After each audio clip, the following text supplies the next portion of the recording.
صلی اللہ تعالیٰ علیہ وآلہ وسلم۔ بندہ پروردگارم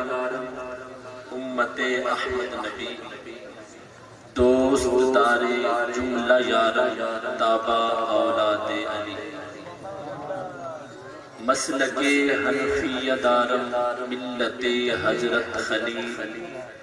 خاک پائے غوث اعظم زیر سایہ ہر ولی۔ بندہ تو گنہگار ہے تو رحمان ہے مولا، بندہ تو گنہگار ہے تو رحمان ہے مولا، بندے پہ کرم کرنا تیری شان ہے مولا۔ بندہ تو گنہگار ہے تو رحمان ہے مولا، بندے پہ کرم کرنا تیری شان ہے مولا۔ خطائیں دیکھتا بھی ہے عطائیں کم نہیں کرتا، خطائیں دیکھتا بھی ہے عطائیں کم نہیں کرتا، سمجھ میں نہیں آتا اتنا مہربان کیوں ہے۔ نہایت ہی واجب احترام سٹیج کی زینت علماء ذی احتشام ثنا خانان مصطفیٰ اور قرہ حضرات حفاظ حضرات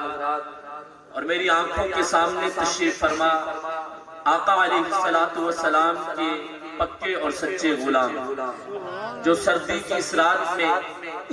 اس گھر کے اندر اپنے پیارے محبوب دانائے وجود سجدی وساندی جان کائنات مصدر کائنات سید الانبیاء امام الانبیاء افضل الانبیاء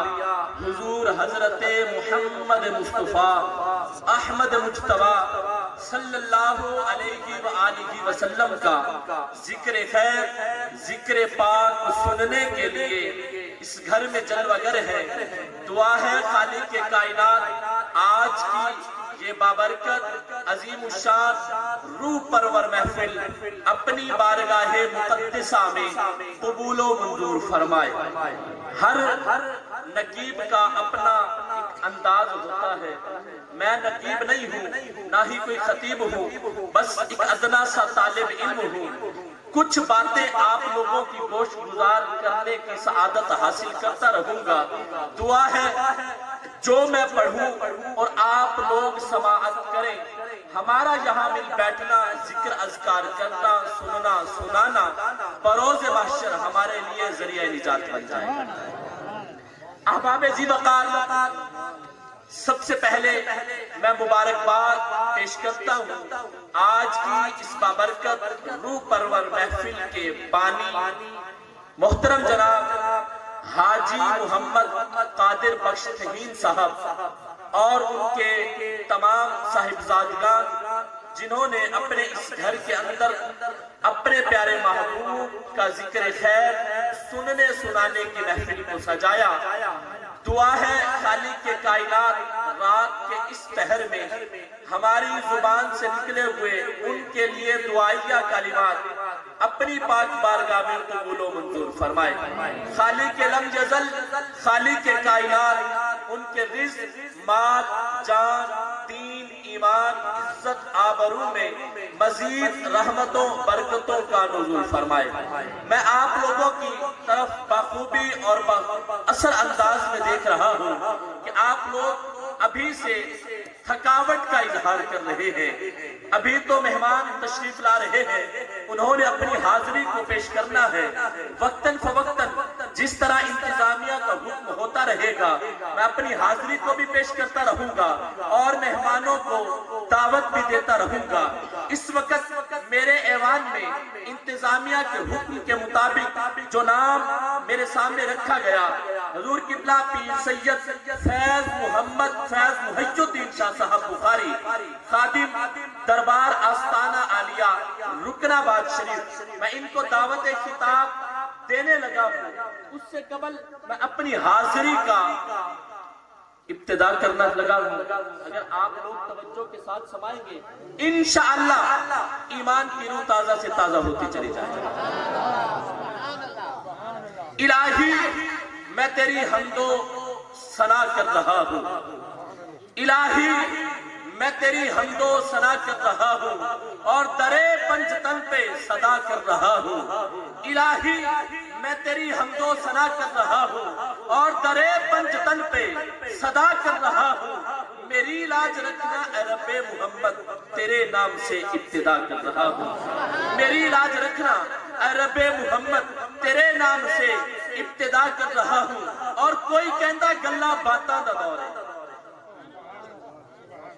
آج کے اس پرفتن دور کے اندر لوگ یہ سمجھتے ہیں کہ شاید محفل میلاد کروانا، محفل میلاد منعقد کرنا یہ رسم پڑ چکی ہے، یہ رسم نہیں، یہ پیارے صحابہ کی سنت ہے۔ سب سے پہلی محفل رب کائنات نے اپنے پیارے محبوب کی سجائی، اس کے بعد صحابہ نے، اولیاء کرام نے، فقہائے کرام نے، اس سے یہ سلسلہ چلتا ہوا ہمارے پاس پہنچا ہے۔ تو آج لوگ کیا کہتے ہیں کہ آج کے اس پرفتن دور کے اندر صرف ترقی چاہیے، کاروبار چاہیے، مال چاہیے، جائیداد چاہیے، سلطنت چاہیے، لیکن میں یہ کہتا ہوں، میرا یہ دعویٰ ہے کہ آج کے اس پرفتن دور کے اندر، آج کے اس پرفتن دور کے اندر چل کے رہا ہے کہ کوئی کہندہ کلمہ دواتاں دا دورے، کوئی کہندہ کلمہ دواتاں دا دورے،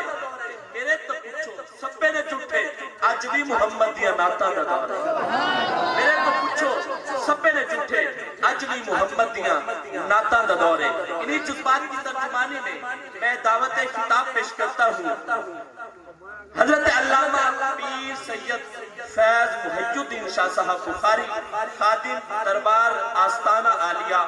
رکن آباد شریف سے ملتمس ہوں کہ آپ آئیں اور اپنے خطاب دل نواز سے ہمارے قلوب و اذہان کو منور فرمائیں۔ آپ لوگ اپنی محبتوں کا ثبوت دیتے ہوئے ایک نعرہ بلند کیجئے، نعرہ تکبیر۔ وقت کے دامن میں گنجائش نہیں ہے، اسی لیے میں صرف دعوت دیتا چلا جاؤں گا، کوشش کروں گا قرآن و حدیث کی روشنی میں کچھ باتیں آپ لوگوں کی گوش گزار کرتا رہوں۔ نعرہ تکبیر، نعرہ رسالت، پہلے بندے سے لے کر آخری بندے تک اپنے پیارے یار کے، اپنے پیارے محبوب